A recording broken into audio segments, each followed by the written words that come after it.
Estamos en Ámsterdam y aunque no lo crean, esta ciudad tiene algo que ver con la música del barroco de Quito. Y es una ciudad que creció de manera explosiva a finales del siglo XVII.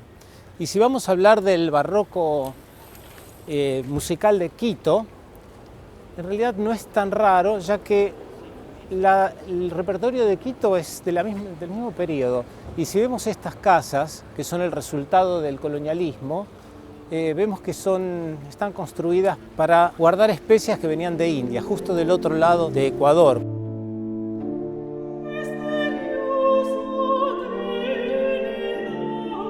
Ámsterdam y Quito son dos ciudades patrimonios de la UNESCO.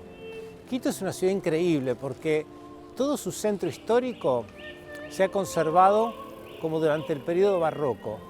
Además, nos han hecho muchas modificaciones. Cuando uno camina, cada 50 metros hay una iglesia del siglo XVII, del siglo XVI, o un convento.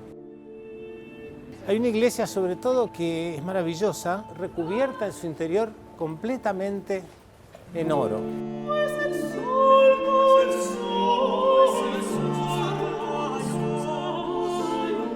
Una de las cosas que a mí más me impresionaron de Quito fue ese clima, un clima barroco, un clima colonial que no se ve en otras ciudades de Latinoamérica.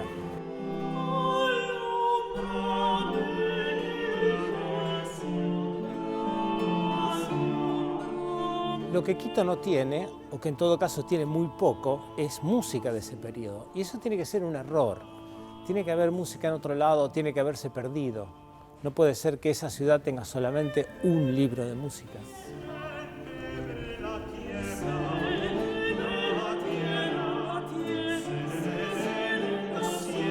Siempre tuve curiosidad por saber cómo sonaba la música de Quito, una ciudad de la que no teníamos un sonido de la época colonial.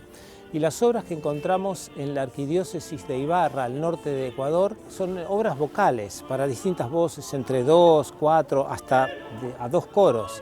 Lo que me interesa sobre todo es eso que encontramos en las partichelas, que son anotaditos los nombres de las monjas que lo cantaron, a veces tachado porque se ve que otro año lo cantaba otra monja. Y además, al principio, se ven los nombres de las abadesas, tiempo de María de Jesús, como quien dice, en la época de Felipe II, en la época de Carlos V.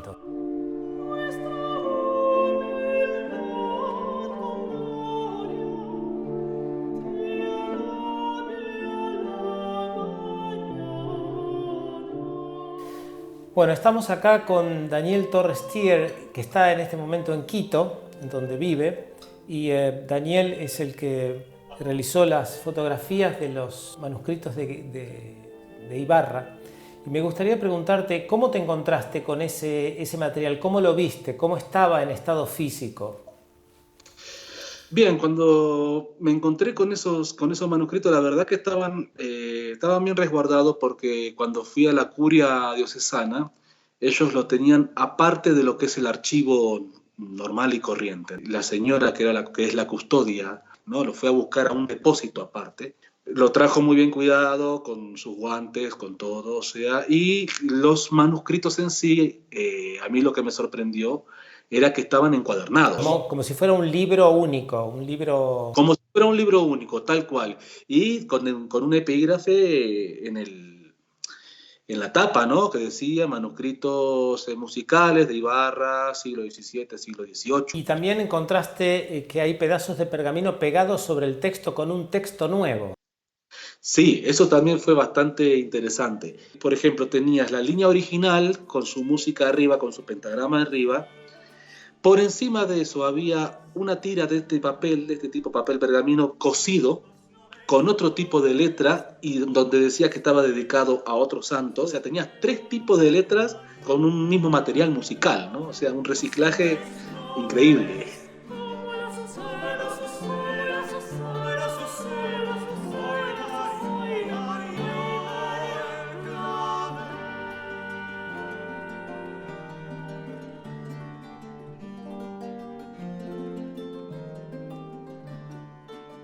¿Y no te parece extraño que en Quito, una ciudad tan rica en su arquitectura, tenga solo un libro que además no se encontró en Quito?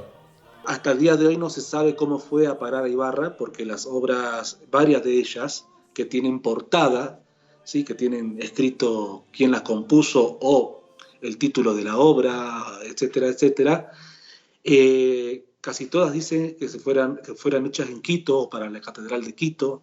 Hay que entender también que desde el siglo XVI a nuestros tiempos han habido muchos terremotos, ¿sí? Y grandes, enormes, en el cual han destruido iglesias, han destruido archivos, bueno, se ha perdido mucha música, muchos documentos. ¿Tenés esperanza de que aparezca algo? Yo creo que hay mucho material, no solamente en Quito, sino en otras ciudades, ¿no? De lo que es Ecuador, ¿no? Más que nada en las ciudades que se han formado a partir del siglo XVI, principios del XVII. Ya se han hallado otro material en lo que es el archivo del Ministerio de Cultura, donde hay unos legajos del siglo XVII con música sacra, pero también transcripciones de música popular, por ejemplo, cosa que no se había visto hasta el momento. En el Carmen Alto se han hallado, bueno, transcripciones modernas de obras que hay que analizarlas y que algunas parecen ser que son bastante antiguas. Al no haber conocimiento, esta falta de interés crea que esos archivos también se pierdan en el camino, por decirlo de alguna forma.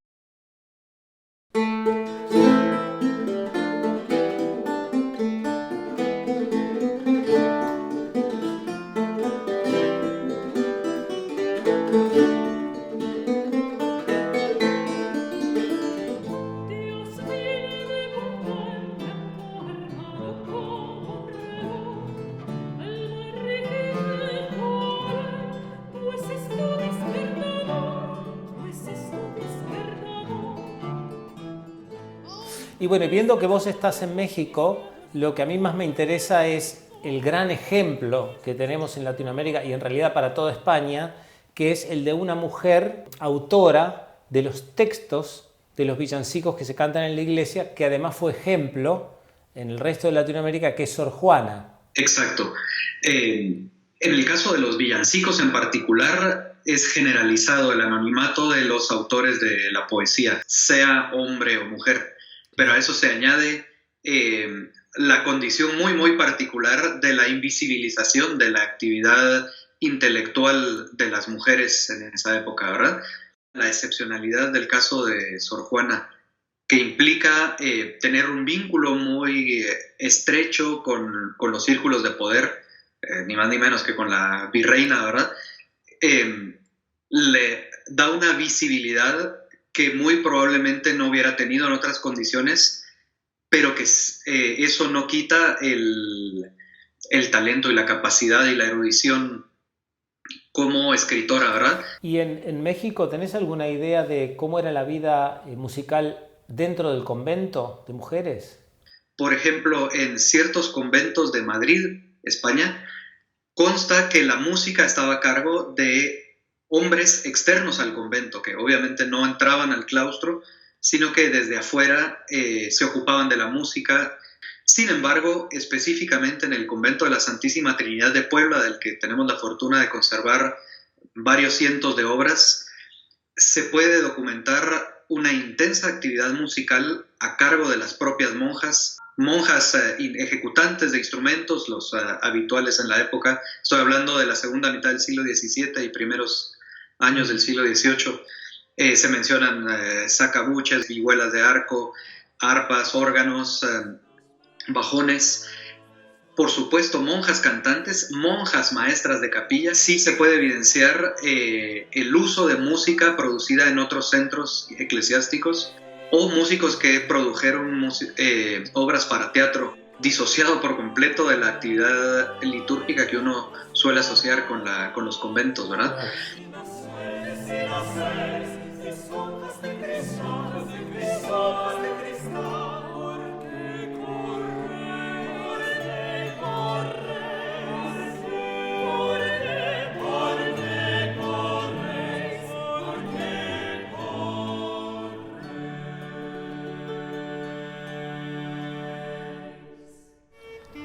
Que en Ecuador se haya encontrado solo un libro de música colonial realmente tiene que ser un error. Tiene que haber mucha más música, se puede haber perdido o puede estar escondido en alguno de los conventos, que claro, las monjitas están preocupadas por su vida mística, pero no en el estudio de la historia particularmente. Seguramente en el futuro algo nuevo vamos a encontrar de Ecuador.